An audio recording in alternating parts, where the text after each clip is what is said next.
Los faraones tenían una sala prohibida bajo el Nilo, y por fin fue abierta. ¿Sabías que bajo las aguas del Nilo podría esconderse uno de los secretos más grandes del antiguo Egipto? Prepárate, porque lo que estás a punto de descubrir cambia todo lo que creíamos saber sobre los faraones y sus rituales sagrados. Antes de sumergirte en esta historia fascinante, dale like, suscríbete y comparte este video para que más personas conozcan el misterio de la sala prohibida que acaba de ser abierta tras miles de años de silencio. Durante siglos, el Nilo fue mucho más que un río para los antiguos egipcios. Era una arteria sagrada, un flujo eterno que conectaba la vida y la muerte, lo visible y lo oculto. Su cauce no solo irrigaba los campos y definía el pulso agrícola del país, también, según los antiguos textos, guardaba secretos de los faraones, templos sumergidos y cámaras rituales destinadas a los dioses. Por generaciones, las leyendas hablaban de una sala prohibida, construida bajo sus aguas, un recinto reservado a los reyes divinizados y a los sacerdotes del más alto rango. Durante milenios, la historia permaneció como un mito, entre los papiros fragmentados y los cantos funerarios. Sin embargo, recientes hallazgos arqueológicos parecen haber confirmado lo impensable.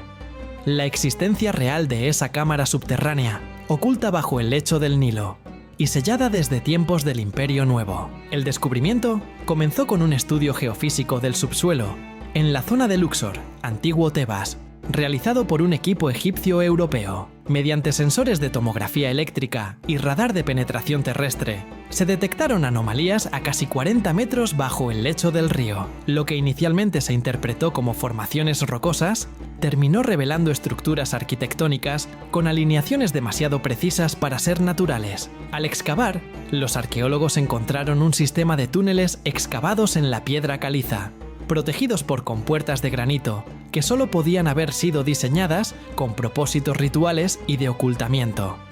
Aquello fue el preludio de algo mucho más profundo, una cámara que, según las inscripciones, habría sido concebida como una casa del renacimiento eterno del sol. El simbolismo es profundo. En la cosmovisión egipcia, el agua representaba el caos primordial, el Nun, de donde emergió la primera colina creadora. Enterrar una cámara bajo el Nilo equivalía a devolver el poder divino al origen de la creación. El faraón, al morir, no descendía al inframundo de manera abstracta, sino que lo hacía literalmente.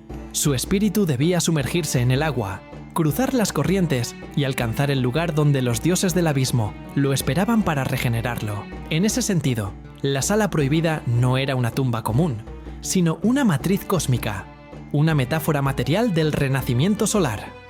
Los arqueólogos también han identificado un patrón geométrico sorprendente. Las coordenadas del recinto subterráneo se alinean con templos de superficie dedicados a Osiris y Sobek en las riberas cercanas. Esto sugiere que el emplazamiento fue calculado para integrarse en una red de puntos sagrados que representaban el mapa del más allá. En el antiguo Egipto, los templos no se erigían de forma arbitraria.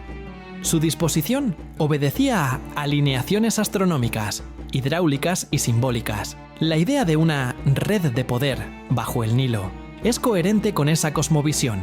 La corriente del río habría actuado como vehículo energético, uniendo los templos de la vida con las moradas de los muertos. El hallazgo también plantea preguntas sobre la preservación de documentos y artefactos en ambientes subacuáticos.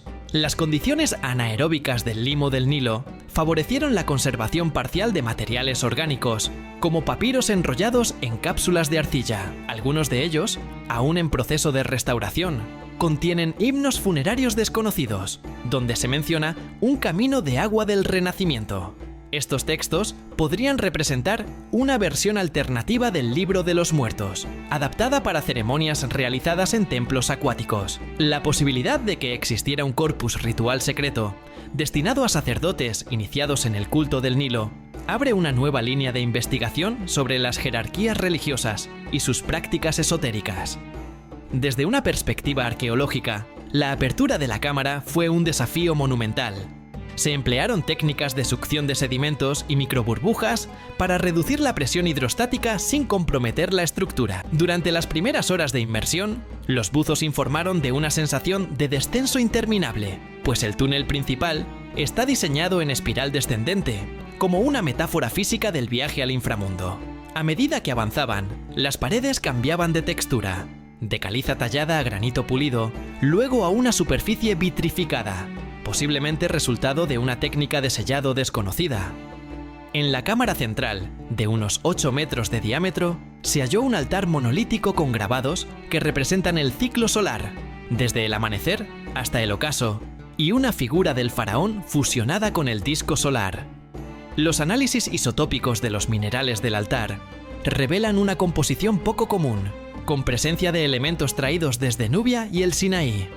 Esto confirma que el proyecto implicó una logística imperial. La cámara no era un santuario local, sino una obra de Estado, probablemente dirigida por la élite teológica de Amón-Ra. El propósito no era solo religioso, también político. Al construir un santuario inaccesible bajo el Nilo, el faraón aseguraba la perpetuidad simbólica de su poder. Ningún invasor podía profanar su morada. Su energía permanecería vinculada al río, fuente de toda vida egipcia. Así, la Sala Prohibida era una proclamación de dominio eterno. A nivel iconográfico, los murales de la Sala Prohibida son un compendio de la teología solar. Se representan escenas del viaje nocturno de Ra a través del inframundo, acompañado por serpientes guardianas, barcas y figuras de faraones en postura de adoración. Lo particular es que el faraón no aparece pasivo ni muerto, sino activo, como timonel del viaje. Esto refleja una concepción distinta del poder. El rey no espera ser juzgado, sino que guía el ciclo cósmico. Su muerte no interrumpe el orden, lo mantiene. Este detalle coincide con las ideas desarrolladas en los textos heliopolitanos, pero aquí se llevan a un plano físico. El faraón se sumerge en el Nilo para continuar el viaje del sol bajo la tierra. Increíble, ¿verdad? Cada detalle que los arqueólogos descubren bajo el Nilo parece sacado de una leyenda, pero todo es real. Si hasta aquí te ha parecido fascinante, dale like, suscríbete y comparte este video para que más personas conozcan cómo los faraones escondieron sus secretos más sagrados bajo el río que dio vida a todo Egipto. Ahora sigue atento, porque lo que viene a continuación es aún más impactante. Desde el punto de vista simbólico, el descubrimiento reconfigura la interpretación moderna de la religión egipcia. Durante décadas se creyó que los templos y tumbas eran expresiones de culto funerario estático. Sin embargo, la existencia de un recinto subacuático sugiere un culto dinámico, vinculado a la transformación y el movimiento. El Nilo no era solo paisaje, era un actor sagrado, un camino de transición. La Sala Prohibida funcionaba como eje de ese tránsito, un punto donde la materia se disolvía y renacía. Este concepto está en sintonía con la noción egipcia de Zep Tepi, el primer amanecer, cuando el orden surgió del caos. Cada vez que el Nilo crecía, el ciclo del universo se reiniciaba. Las implicaciones filosóficas de este hallazgo son vastas. Los egipcios no separaban lo espiritual de lo natural. El agua, la piedra y la luz eran manifestaciones de una misma fuerza vital. La cámara bajo el Nilo no debe entenderse solo como arquitectura, sino como pensamiento materializado. En ella se conjugan cosmología, política, ingeniería y misticismo. Las paredes no son solo muros, son textos, son ecuaciones del orden cósmico. La precisión de sus proporciones guarda correspondencias numéricas con las órbitas solares y los ciclos de inundación del río. La relación entre longitud y altura del recinto, por ejemplo, coincide con proporciones solares registradas en los templos de Karnak. Esto demuestra que los constructores trabajaban con un conocimiento astronómico avanzado, que hoy solo empezamos a descifrar. Otro aspecto en estudio es la relación de esta cámara con las prácticas de iniciación sacerdotal. Algunos textos recuperados en templos posteriores mencionan ceremonias donde los aspirantes debían sumergirse en el vientre del Nilo para renacer como servidores del sol. Es posible que estas tradiciones simbólicas tengan su origen en la Sala Prohibida. De ser así, el recinto habría sido utilizado no solo tras la muerte del faraón, sino también durante su vida, en ritos de renovación del poder. Las antiguas fiestas de Opet, celebradas en Tebas, incluían procesiones fluviales en las que la estatua del dios Amón viajaba por el Nilo para regenerar la realeza. Tal vez esa práctica derivaba del mismo principio, el viaje acuático como acto de transformación divina. Desde el punto de vista conceptual, la existencia de una cámara bajo el Nilo reconfigura nuestra comprensión de la arquitectura sagrada egipcia. Hasta ahora, se creía que la monumentalidad egipcia se dirigía hacia el cielo. Pirámides, obeliscos, templos orientados al amanecer. Sin embargo, esta obra muestra un movimiento inverso, hacia abajo, hacia el interior, hacia las profundidades.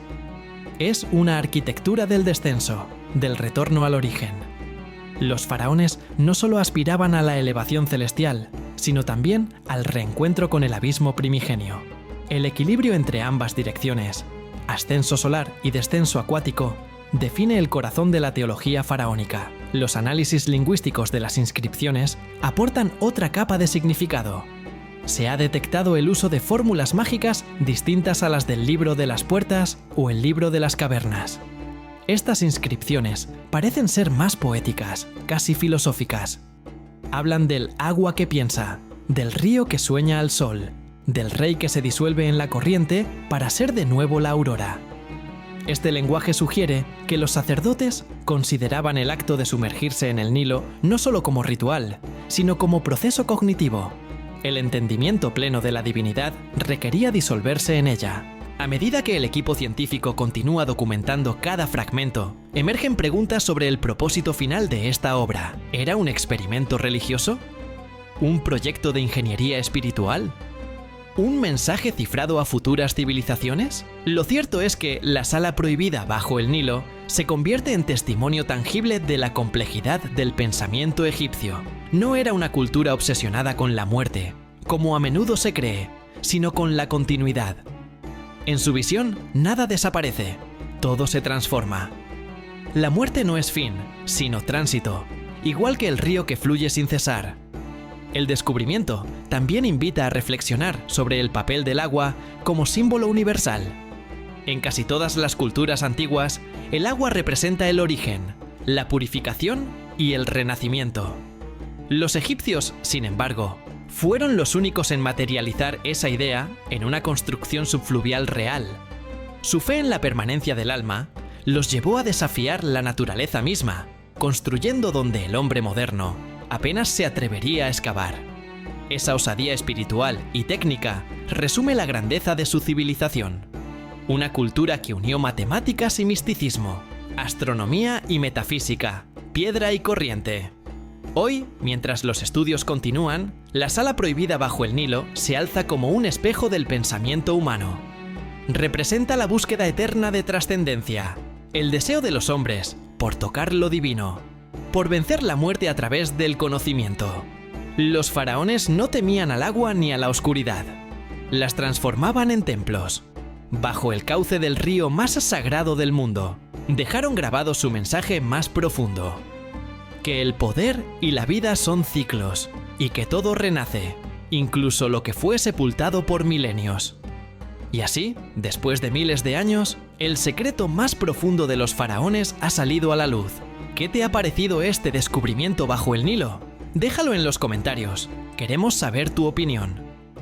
No olvides darle like, suscribirte y compartir para que más personas descubran este increíble capítulo de la historia. Gracias por acompañarnos en este viaje al corazón del antiguo Egipto.